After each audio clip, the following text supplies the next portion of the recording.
welcome to week 2. I hope that week 1 was okay for you. I hope you're healthy and safe.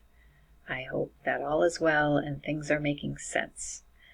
I'm going to spend a little bit of time, just a few minutes, giving you a little overview of this week, kind of big picture, and then some of the details, so that you'll hopefully have a clear understanding of expectations.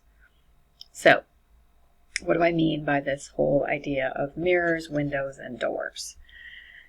So, to me, it's easy to start wrapping your head around what this means if you think about what those things are literally. So when you hold up a mirror, you see a reflection of yourself. So when you read a text, sometimes watch, view, because text can be many things, but we're going to stick with reading. If you read a text and you see yourself in some way in that text, it's a mirror for you. And oftentimes that's very validating. It makes us feel like we are not the only ones. We feel kind of less alone, and maybe it's affirming, okay? When we think about a window, which I'm sitting right next to right now, and I'm looking outside, I'm seeing outside of my current experience.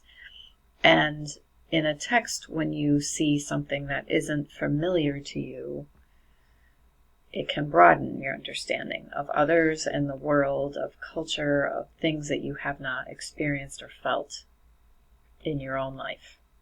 And that is also, I think, a very valuable aspect of exposing ourselves to lots of different types of text. And I don't mean this kind of text. I mean this kind, or this kind, or this kind. Lots and lots of different types of text. So the other kind of interesting thing when I think about text is that sometimes it seems like there's a door. And when you think of a door, you think it can be open or shut, right?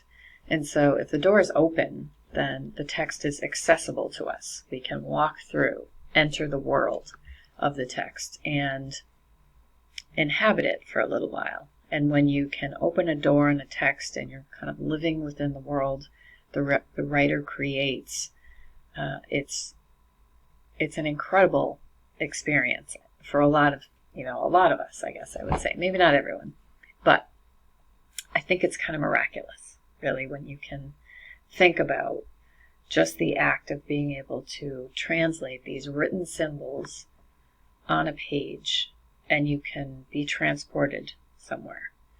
And that's a very cool thing to me. But sometimes the door is shut to a text, and so we feel somehow that we can't access it, like it's locked, and we're sitting there banging on the door and thinking, ugh, this is too hard, So sometimes it's because it's written at a level that is difficult for us to access. And there are strategies and sort of some keys that help us unlock the door, and we'll talk about that. And sometimes it's the content doesn't seem to welcome us, whatever our experience might be, whether it's centering a certain type of voice, or it's privileging a certain position that we don't feel welcome to. Whatever it may be, the text can be a door. And so we're going to use those terms in this unit, and we'll see if those terms kind of help us really grapple with text and think of them in a new way.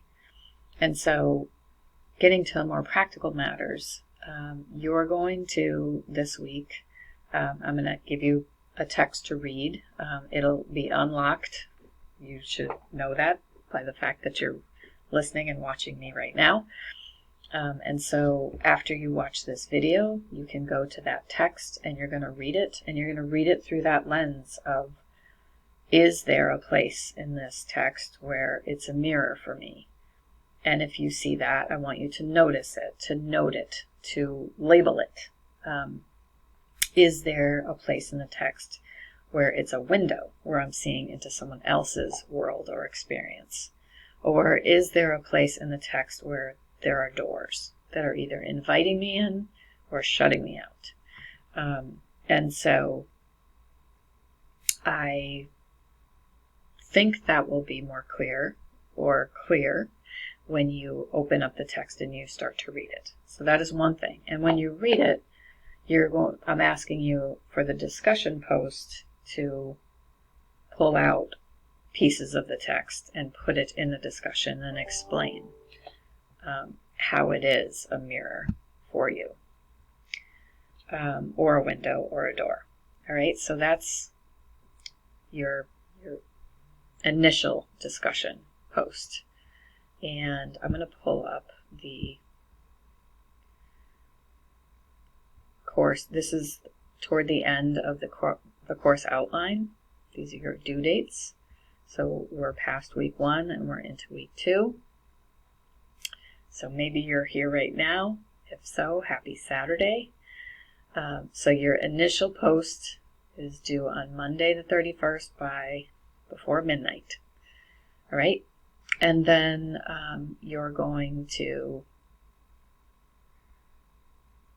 I'm realizing as I am recording this that I need to update this. And so I will, so that when you're looking at it, you should see another right here. There's going to be, it says, history as a reader and writer letter. You're going to do that in class on Tuesday night. And so I'll explain the details of that. And that it will not be our typical live meeting, but you're actually I'm going to release the assignment Tuesday, and you're going to do it in 30 minutes after we have time for some Q&A, and I can give you a model of a letter. And then you're going to do it, and that's Tuesday's class, essentially.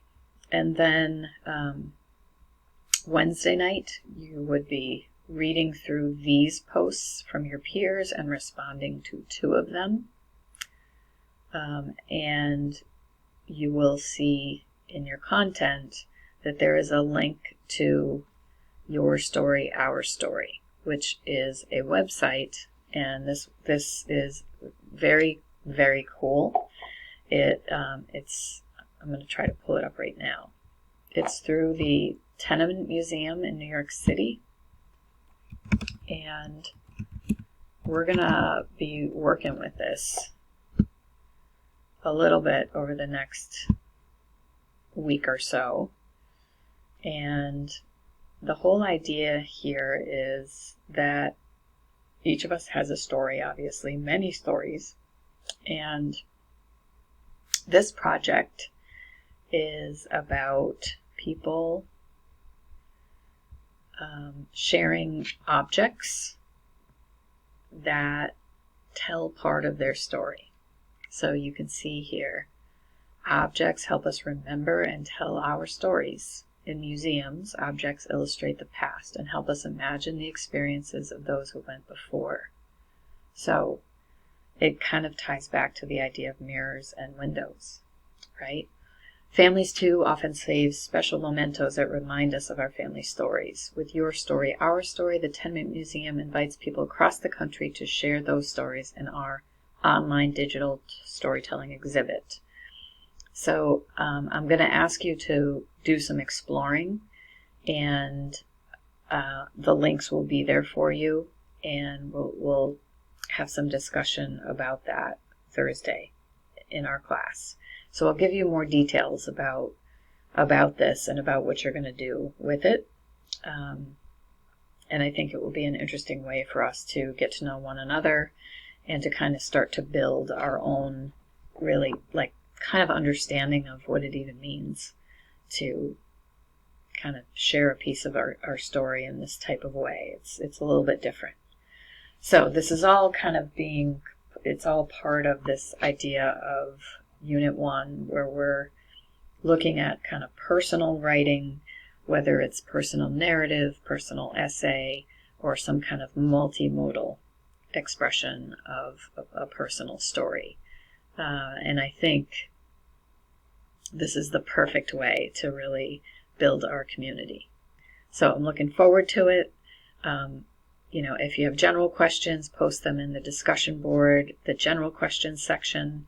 If you have specific questions that only I can answer, please email me as opposed to the message option in Blackboard. Email me, please. And I hope you have a great week ahead. See you Tuesday.